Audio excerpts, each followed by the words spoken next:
Persia, and I live at 5423 Goodwin Avenue in Dallas, that's the 14th district.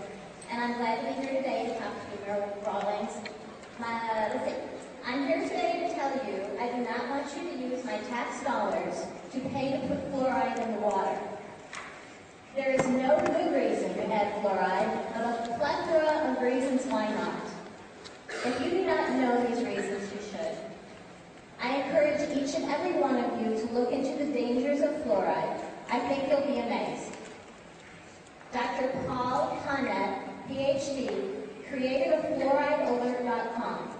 He has been researching the subject for 14 years, and he has clearly written 50 reasons to oppose fluoridation.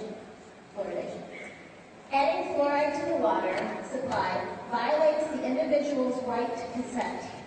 If a doctor fails to disclose all the effects of a medicine or attempts to hide information, he can lose his license. By putting fluoride in the water, you are pushing this medicine on everyone without consent, thus allowing you to do to everyone what a doctor can do to no one. Fluoride is not a nutrient. You will never find a disease due to the lack of fluoride. Not one process in the body needs fluoride. This defines a nutrient. There is an epidemic of hypothyroidism in America. In the 30s, 40s, and 50s, fluoride tablets were used to lower thyroid levels. Fluoride collects in the body and causes serious damage. You can only control the concentration, and I am sure you pay people to carefully monitor this concentration. But you cannot control the dose, because you cannot control the amount people drink. Fluoridation cannot be compared to chlorination. Chlorination treats the water. Fluoridation treats people. Fluoridation is not an attempt to make the water supply safe. It is simply using the water supply to deliver a medication. College Station is one of the places in Texas that has halted the use of fluoride. Their population is 100,000, and it has been determined that they are saving $40,000. You would truly be heroes if you halted the use of fluoride in Dallas, making Dallas an even more desirable place to live and saving money at the same time. I really hope you look into this. Thank you.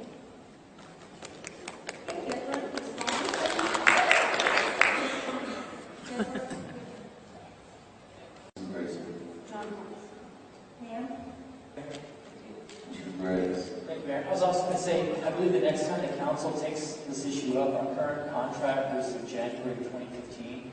So the next time the council takes this up will probably be fourth quarter 2014. So comments, I think, are welcome. But we're currently, if I'm not mistaken, under a fluoridation contract through January 2015 and have a program set through then.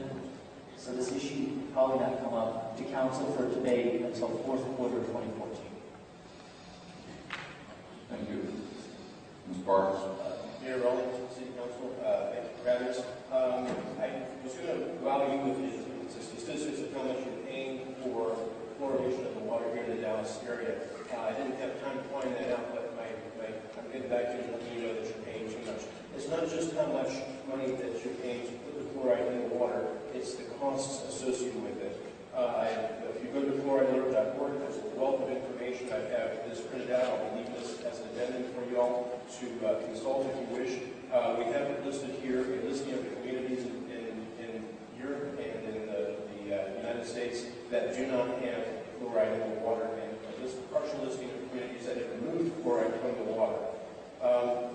Right here is research. Scientific research is a listing of some of the scientific research papers as to why fluoride increases the probability of bone fractures. Real human beings, usually the elderly, you notice how oftentimes whenever they fall and they fracture their hip, usually in a few months, they usually never make a solid recovery, and they usually end up dying over a few months later.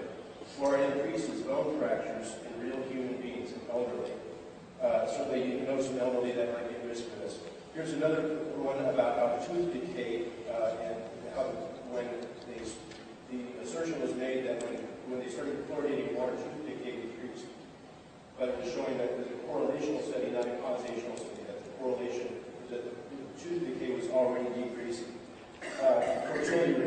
testosterone levels in men. I know you maybe know young couples who are trying to conceive, or men who are losing their testosterone. Fluoride decreases testosterone and lowers sperm count in men. Thyroid function. The research is talking about how thyroid function is impaired when fluoride displaces the iodine, which causes the TSH and the T3 and the T4 hormones to be increased in the body. We have a large packet here on how fluoride decreases intelligence. All the people with the health problems, it's usually the poor. Most of you have probably drink bottled water because intuitively you know that the fluoride in the water, or water in general, is not healthy. Where do poor people get their water? They don't have the money to buy bottled water. They get it from the tap. Where do they end up? They end up at Parkland. Who pays for their bills? Parkland. For the people. We have information here on how intelligence is affected, so special education and children in schools, how the schools are have to pay more in order to nurture kids and to teach them, and how behavioral effects and so on. You can imagine how if fluoride was decreased in the water, was eliminated in the water, how there would be a lot fewer behavioral problems, health problems, and learning problems. And so schools, the criminal justice system, and the medical system that is paid for by taxpayers would save a lot of money.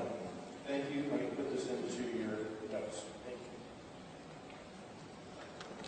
you. Thank you. The next speaker is Daniela Pichon. Not present. Albert Nevifor. The Nevifor is followed by Monty Matter. Being a lawyer, one of the things that never been mentioned here before, you need to know that when you go to the bathroom and you try to take a shower, and you're taking a shower, when you breathe that fluoride through your nose, is hazardous to your health. Then your skin is your largest organ, and it's absorbed the water. Then we have Colgate and all the toothpaste, they put the fluoride in their toothpaste, and they are being very kind to us, telling us, do not swallow the fluoride. That the gum is the most sensitive part of our body, and will absorb it as you brush your teeth. Okay? Now, I'll make one story short because I don't think anybody here at the City Council will do anything about it, but just in case. The fluoride causes a muscle disorder, neural disease, arthritis, bone fracture. When you get a little bit older, you get it there. And lower fluoride function, bone cancer, can activate 62 enzymes and inhibit more than 110 formation of antibodies, genetic damage, and cell death, increase tumor and cancer rate, and disturb the immune system, damage sperm, and increase infertility. Now, I end up this way. I hope one day you'll be able to do something about it. I don't know who said that the fluoride is good, and we have to believe that the fluoride is good for us. If the scientists, doctors, on a global level telling us that it's not good, what are you going to do about it? Are you going to drink it or just pass it to the citizens of the city? I appreciate any comment from you. Thank you. The next speaker is Monty Matthews. Monty Matthews. Not present. Hank Black. And I believe one of the speakers or comments need to be addressed to Mayor Rollins, please. Well, I can't hear something up here myself. I guess I came to the right place. I was here when we were talking about fracking. You said health of our citizens is the #1 concern. So some people don't talk to you about money and this and that. This is the health of a lot of people. The reason we have fluoride in the city now is because certain experts have said that it's fine, it's actually good for us. There's new information now I want to bring to light. It might not be the most wise or safe thing to keep it going right now. Since Obamacare is becoming the law, we have all the children getting free topical application of fluoride. So even if you believe fluoride is okay, there's no rationale for drinking it. It's like drinking something or other. It's not good for you. Now I'm going to read a quote from the #1 promoter of fluoride, the Center for Disease Control. I believe the city gets a grant. They get money from the Federal Center for Disease Control to put fluoride in water. Even they write this. That's the FDA. Okay. That is not good. Well, here's one from the FDA. This is a quote, keep out of reach of children under 6 years of age. This is toothpaste. If you are accidentally swallowed more than used for brushing, seek professional help or contact the Force Control Center immediately. And that's... We've asked her to respond to your concerns and the concerns we've heard from others, and she did. So, I mean, you can see a copy of the memo if you would like. I'm sure that Mr. Oh, Chairman. he's going to, of course, Thank you, Sparks.